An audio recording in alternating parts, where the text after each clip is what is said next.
अमोदिता हैरानी के साथ कहती है, क्या कहा? यक्षिणी मेरे युग जी को मारना चाहती है, पर क्यों? वंदना चुप खड़ी रहती है। अमोदिता के सवाल का कुछ जवाब नहीं देती है, क्योंकि बातों ही बातों में उसके मुंह से वो बात निकल गई थी जो नहीं निकलनी चाहिए थी। अमोदिता वंदना पर दबाव बनाते हुए पूछती है, बोलिए वंदना भाभी, यक्षिणी मेरे युग जी को क्यों मारना चाहती है? वंदना बात को दबाते हुए कहती है, अभी मैं तेरे किसी भी सवाल का जवाब नहीं दे सकती। अमोदिता बस ये समझ ले, मैं जो बोल रही हूँ सच बोल रही हूँ, मुझ पर यकीन कर। अमोदिता वंदना की आंखों में देखते हुए कहती है, ऐसे कैसे यकीन कर लूं वंदना भाभी?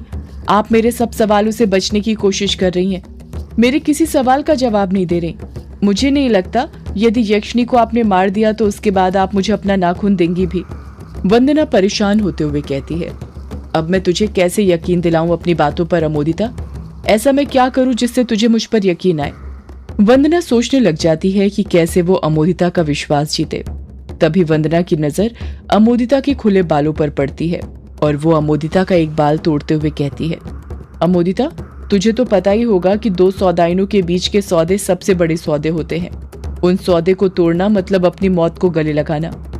अमोदिता कहती कुछ नहीं, बस हाँ में अपना सिर हिलाकर हामी भर देती है। वंदना अपना भी एक बाल तोड़ती है और अमोदिता के टूटे हुए बाल के साथ उसकी गांठ बांधते हुए कहती है, मैं वंदना सौदाइनी अमोदिता सौदाइनी से वादा करती हूँ कि यक्षिणी को मारने के बाद मैं अपना नाखून अमोदिता सौदाइनी को दे दूंगी। इतना कहकर वंदना जहां पर थी वहां पर बैठती है और छोटा सा गड्ढा खोदकर उस बाल को उसमें गाड़ देती है। वंदना अमोदिता से कहती है, अब तो तुझे मुझ पर यकीन हो गया ना अमोदिता कि मैं तुझे अपना नाखून दे दूंगी? वंदना ऐसे बोलती है जैसे कोई राज की बात बता रही हो। और सिर्फ इतना ही नहीं, इन 13 सालों से बंद कमरे में रहकर साधना करके मुझे कई राज पता चले हैं, ग्रेवयार्ड कोठी, यक्षिणी और युग के बारे में। वो सारे राज मैं तुझे बता दूंगी, पर यक्षिणी को मारने के बाद। बस अभी के लिए मैं जितना बोल रही हूँ उतना कर दे। मुझे पता है तू ही है जो मुझे उल्लू की हड्डी लाकर दे सकती है। तेरे सिवा ये काम कोई और नहीं कर सकता, क्योंकि तुझे पता है घी कैसे निकालना है। वंदना ने अमोदिता के साथ सौदा किया था और अमोदिता जानती थी कि सौदाइन भगवान के सामने झूठ बोल सकती है, पर झूठे सौदे कभी नहीं कर सकती। इसलिए वो वंदना की बात मान जाती है। अमोदिता कहती है, ठीक है, मैं आपका साथ देने के लिए तैयार हूँ, पर ये मत सोचना ये सब मैं उस नाखून के कारण कर रही हूँ। ये सब मैं अपने युग जी के लिए कर रही हूँ। मैं युग जी से बहुत प्यार करती हूँ और उन्हें किसी भी कीमत पर पाना चाहती हूँ। वंदना हाँ में अपना सिर हिलाते हुए बड़े प्यार से कहती है, मुझे पता है अमोदिता, आखिर बचपन में तुम दोनों मेरी आंखों के सामने बड़े हुए हो। अमोदिता चुप खड़ी रहती है। वंदना कहती है, अब चले हवेली वापस, कोई जाग गया तो नई मुसीबत खड़ी हो जाएगी। अमोदिता मन ही मन सोचती है, ये वंदना भाभी तो तुझे वापस हवेली ले जाने पर तुली हुई है, पर अभी तो मैंने अनंत संदूक की जगह बदली ही नहीं और इनको लेकर मैं उस जगह पर भी नहीं जा सकती। अब मैं क्या करूं? वंदना फिर कहती है, अमोदिता चलें? अमोदिता अपनी सोच में डूबी रहती है और सोचती है, एक काम करती हूँ, वंदना भाभी के साथ वापस हवेली चली जाती हूँ। कल जो होगा देखा जाएगा। माँ को अब अनंत संदूक मिल भी जाए तो मुझे क्या करना? मुझे तो मेरे युग जी मिल रहे हैं ना, उनसे बढ़कर थोड़ी मेरे लिए कोई दौलत है। वंदना अमोदिता को हिलाते हुए कहती है, अमोदिता, ओ अमोदिता। अपने कदम हवेली की तरफ बढ़ाने लग जाती है। रात के 3 बज गए थे और इस तरफ ग्रेवयार्ड कोठी में सभी लोग हॉल में गहरी नींद में सो रहे थे, सिर्फ अभिमन्यु को छोड़कर। अभिमन्यु लेटा तो हुआ था पर उसकी आंख नहीं लगी थी। वो बार बार करवटें बदल रहा था, जैसे अंदर ही अंदर उसको कोई बात खा रही हो। अभिमन्यु धीरे से उठकर बैठ जाता है। वो धीरे से अपने राइट और लेफ्ट साइड देखता है और जब पूरी तरह निश्चिंत हो जाता है कि उसके दोस्त सो रहे हैं तो वो अपनी जगह पर खड़ा हो जाता है। अभिमन्यु खुद से बड़बड़ाता है, यही सही मौका है, मुझे वो करना पड़ेगा, मुझे देखना है उसमें क्या है। इतना कहकर अभिमन्यु अपने कदम सीढ़ियों की तरफ बढ़ाने लग जाता है। अभिमन्यु युग के कमरे के सामने से निकलता है जिसका दरवाजा लगा हुआ था। उसी कमरे के अंदर शालिनी सो रही थी। अभिमन्यु बिना वक्त गवाए रूम नंबर 666 के अंदर घुस जाता है। कमरे के अंदर घुसते से उसकी नजर टेबल पर रखे टाइपराइटर पर पड़ती है। अभिमन्यु की सांसें जोरों से चलने लग गई थी। अभिमन्यु धीरे धीरे अपने कदम बढ़ाता है और टेबल के सामने रखी कुर्सी पर जाकर बैठ जाता है। अभिमन्यु धीरे धीरे अपने हाथ उठाता है और टाइपराइटर पर फेरने लग जाता है। जैसे ही अभिमन्यु टाइपराइटर पर हाथ फेरता है, उसके पीछे से एक काला साया निकलता है।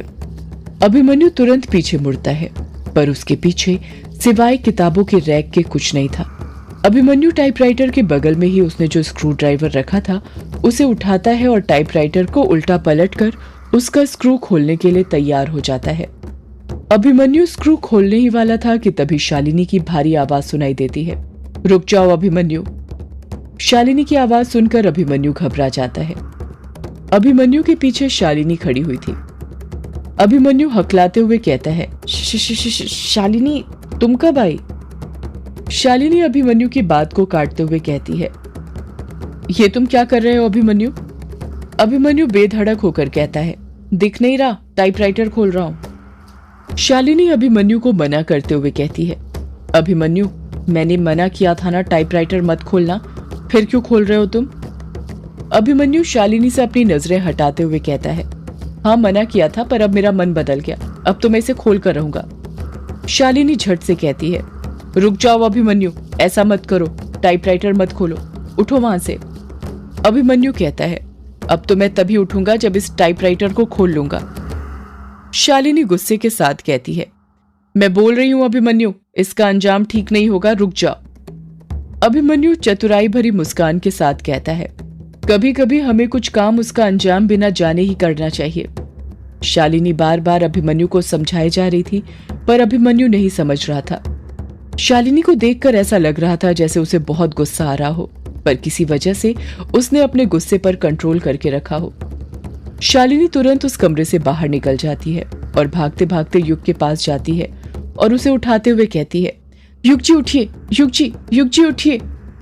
युग नींद में कहता है, क्या हुआ शालिनी, इतनी रात में क्यों उठा रही हो? शालिनी कहती है, युग जी वो अभिमन्यु। युग तुरंत उठते हुए कहता है, क्या अभिमन्यु? शालिनी और युग की बातें सुनकर कायर और कछुए की भी नींद खुल गई थी। शालिनी हड़बड़ाहट के साथ कहती है, वो अभिमन्यु टाइपराइटर खोल रहा है। कायर शॉक्ड होते हुए कहता है, क्या कहा, टाइपराइटर खोल रहा है? कछुआ घबराते हुए कहता है, ये अभिमन्यु खुद तो मरेगा ही, साथ में हमें भी मरवाएगा। मुझे लगा ही था कि इसके दिमाग में कुछ ना कुछ खुराफात जरूर चल रही है, तभी तो शाम को इतनी आसानी से मान गया था कि टाइपराइटर नहीं खुलेगा। और अब देखो, आधी रात में जब सब सो रहे हैं तब खोलने चला गया ताकि किसी को पता न चले। युग अपनी जगह पर खड़े होते हुए कहता है, ये बातें करने का वक्त नहीं है यार, चलो जल्दी उसे रोकने। युग और उसके दोस्त भागते हुए रूम नंबर 666 के पास जाने लग जाते हैं। जब वो वहां पर पहुंचते हैं तो देखते हैं कि अभिमन्यु अभी भी टाइपराइटर खोलने में लगा हुआ था। युग हड़बड़ाहट के साथ कहता है, ये तो क्या कर रहा है अभिमन्यु? अभिमन्यु टाइपराइटर पर ही अपनी नजरें गड़ाए रखते हुए कहता है, दिख नहीं रहा, टाइपराइटर खोल रहा हूँ। कायर गुस्से के साथ कहता है, हाँ वो दिख रहा है, पर शाम को हमारे बीच इस बात को लेकर डिस्कशन हुआ था ना कि तू टाइपराइटर नहीं खोलेगा, तो फिर अब क्यों खोलने लग गया? कछुआ बीच में बोल पड़ता है, यार तुझे पता है ना ये टाइपराइटर उस यक्षिणी का है, फिर क्यों इससे छेड़छाड़ कर रहा है? अगर उसे गुस्सा आ गया तो गड़बड़ हो जाएगी। अभिमन्यु अपने दोस्तों को समझाते हुए कहता है, कुछ गड़बड़ नहीं होगी यार, दिख नहीं रहा, मैंने टाइपराइटर का एक स्क्रू खोल दिया है, अभी तक कुछ हुआ क्या? इतनी देर में अभिमन्यु बस एक स्क्रू खोल पाया था। टाइपराइटर पुराना होने की वजह से उसे स्क्रू खोलने में बहुत प्रॉब्लम हो रही थी, स्क्रू में जंग लगे थे। अभिमन्यु आगे कहता है, अभी तक कुछ नहीं हुआ ना, आगे भी नहीं होगा, तुम लोग बेवजह डर रहे हो, वो यक्षिणी कुछ नहीं करेगी हमें, उसे करना होता तो अब तक कर चुकी होती। अभिमन्यु के इतना कहने की देर ही थी कि तभी अभिमन्यु ने टाइपराइटर का जहां से स्क्रू खोला था उस काले छेद में से एक मक्खी के आकार का एक कीड़ा उड़ते हुए बाहर निकलता है और अभिमन्यु की उंगली पर आकर बैठ जाता है। कछुआ उस कीड़े को देखते हुए मुंह बनाते हुए कहता है, ये मक्खी उस टाइपराइटर के अंदर क्या कर रही थी, ये कहानी लिखती थी क्या? अभिमन्यु उस टाइपराइटर को देखते हुए कहता है, ये मक्खी नहीं है, बॉट फ्लाई है, जिसे वॉर्बल फ्लाइज, हिल फ्लाइज और गैट फ्लाई भी कहा जाता है। ये एक प्रकार से मक्खियों की प्रजाति है, पर ये आम मक्खियां नहीं है, ये खूनी मक्खियां हैं जो इंसान के शरीर में घुसकर उनका मांस खा जाती है। ये इंसान के शरीर में छोटे छोटे छेद कर देता है। कायर उस मक्खी को देखते हुए कहता है, ये तो वही बॉट फ्लाई है जो उस रात काले साए के हमला करने से पहले दिखाई दी थी। अचानक से टाइपराइटर के अंदर से मक्खियों के भिन भिन करने की आवाज सुनाई देने लग जाती है। ऐसा लग रहा था जैसे टाइपराइटर के अंदर मक्खियों का बहुत बड़ा झुंड भिन भिन आ रहा हो। देखते ही देखते स्क्रू के छेद में से एक के बाद एक बहुत सारी बॉट फ्लाई निकलने लग जाती हैं और कमरे के अंदर यहाँ वहां उड़ने लग जाती है। वो बॉट फ्लाई युग और उसके दोस्तों को काटने के लिए उसके पीछे पड़ जाती है। युग उन बॉट फ्लाई को देखते हुए कहता है, ये तो बॉट फ्लाई का हमला है, भागो यहाँ से। कछुआ भागते हुए चीखता है, भागो। युग शालिनी का हाथ पकड़ता है और उसे लेकर वहां से भागने लग जाता है। सब लोग यहाँ से वहां भागने लग जाते हैं और भागते हुए ही ग्रेवयार्ड कोठी से बाहर निकल जाते हैं। जैसे ही वो लोग बाहर निकलते हैं वो देखते हैं कि वो बॉट फ्लाई ग्रेवयार्ड कोठी के अंदर ही रह गई थी, बाहर नहीं निकल पाई थी। युग और उसके दोस्त चैन की सांस लेने लग जाते हैं। युग शालिनी से पूछता है, तुम ठीक तो हो ना शालिनी? शालिनी कहती है, हाँ युग जी, मैं ठीक हूं। कायर गुस्से के साथ कहता है, मैंने मना किया था ना अभिमन्यु की टाइपराइटर से छेड़छाड़ मत करना, देखा ना तूने क्या हुआ। वो तो अच्छा हुआ शालिनी हमें सही वक्त पर बुलाने आ गई, वरना पता नहीं और क्या हो जाता। अभिमन्यु अपनी गलती मानते हुए कहता है, सॉरी यार, पर मेरा इरादा तुम लोगों की जान को खतरे में डालने का नहीं था। युग अभिमन्यु को समझाते हुए कहता है, हमें पता है अभिमन्यु, तेरा ये इरादा नहीं था, तू गिल्टी फील मत कर। शालिनी युग का साथ देते हुए कहती है, हाँ अभिमन्यु, पर आइंदा से ऐसा कोई काम मत करना जिससे यक्षिणी को गुस्सा आए। आज तो भाग निकले हम, पर हर बार नहीं बच सकते। कछुआ माहौल को बदलने के लिए कहता है, यार अब क्या करना है, अंदर तो वो बॉट फ्लाइज घूम रही है और मुझे बहुत नींद आ रही है।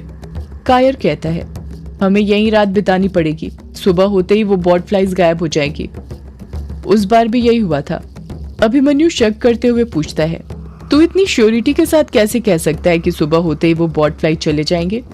कायर बात को दबाते हुए कहता है, बस चले जाएगी, मेरा यकीन करो। अभिमन्यु आगे कुछ नहीं पूछता है। सभी लोग ग्रेवयार्ड कोठी के बाहर रात गुजारने के लिए अपने लिए जगह ढूंढते हैं और एक एक पेड़ के नीचे बैठ जाते हैं। शालिनी को नींद नहीं आ रही थी, इसलिए युग उसके पास ही बैठकर उससे बात कर रहा था। कछुए को तो जमीन पर लेटते से ही नींद आ गई और उसने खर्राटे लेने भी शुरू कर दिए थे। यही तो कछुए की खासियत थी, उसे बस लेटने के लिए जगह चाहिए, नींद खुद ब खुद आ जाती थी। अभिमन्यु और कायर पास पास बैठे हुए थे। अभिमन्यु के दिमाग में बहुत देर से एक सवाल घूम रहा था जो वो कायर से पूछना चाहता था। अभिमन्यु कायर से पूछता है, कायर, मुझे तुझसे कुछ पूछना है। कायर हिचकिचाहट के साथ कहता है, इतनी रात को क्या पूछना है तुझे? जो पूछना है सुबह पूछना। अभिमन्यु रौब के साथ कहता है, सुबह नहीं अभी। कायर चुप रहता है। अभिमन्यु पूछता है, देख, मैं तेरे मुंह से सिर्फ सच सुनना चाहता हूँ, मैं नहीं चाहता तू घुमा फिरा कर जवाब दे। कायर घबराते हुए पूछता है, ऐसा क्या पूछना है तुझे? अभिमन्यु कहता है, देख, मैंने यक्षिणी का टाइपराइटर खोलने की कोशिश करी तो उसने मुझ पर हमला किया, पर तूने और बिंदु ने यक्षिणी की ऐसी कौन सी चीज को नुकसान पहुंचाया था जिस कारण उसने तुम पर हमला किया? कायर झूठ बोलते हुए कहता है, हमने उसकी किसी चीज को नुकसान नहीं पहुंचाया था। अभिमन्यु कहता है, तू झूठ बोल रहा है, तेरे चेहरे पर यह बात साफ लिखी है, यक्षिणी बेवजह किसी पर हमला नहीं करती और आज मैं ये चीज आजमा चुका हूँ। कायर अभिमन्यु से अपनी नजरें चुराने लग जाता है।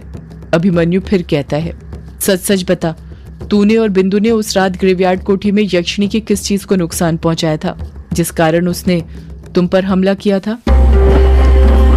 सदियों से है पुरानी ये है यक्षिणी की कहानी।